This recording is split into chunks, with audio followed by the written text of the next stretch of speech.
Betting apps వ్యవహారంలో కీలక పరిణామం చోటు చేసుకుంది. ఇప్పటి వరకు యూట్యూబర్లు, యాంకర్లపై కేసులు నమోదు కాగా ఇప్పుడు అగ్ర హీరోలపై పోలీసులకు ఫిర్యాదు వెళ్లింది.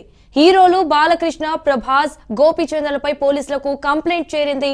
ఆన్లైన్ లో సిటీ పోలీసులకు ఫిర్యాదు చేశారు రామారావు. ఒక కంపెనీ బెట్టింగ్ యాప్స్ కి ప్రమోషన్ చేశారని కూడా ఫిర్యాదులో పేర్కొన్నారు. హీరోల ప్రమోషన్స్ తో చాలా మంది డబ్బులు నష్టపోయారని ఫిర్యాదులో పేర్కొన్నారు రామారావు.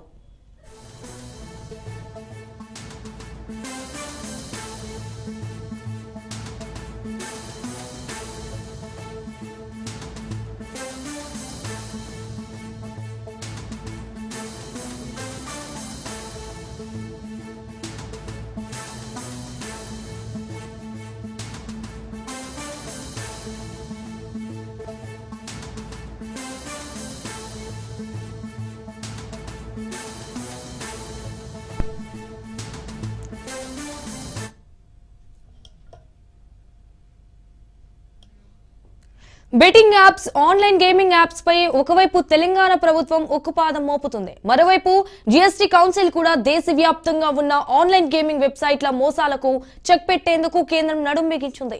ఇటు ఆన్లైన్ గేమింగ్స్ పై బారిన పడి నష్టపోతున్న వారిని కాపాడేందుకు చర్యలు చేపట్టింది.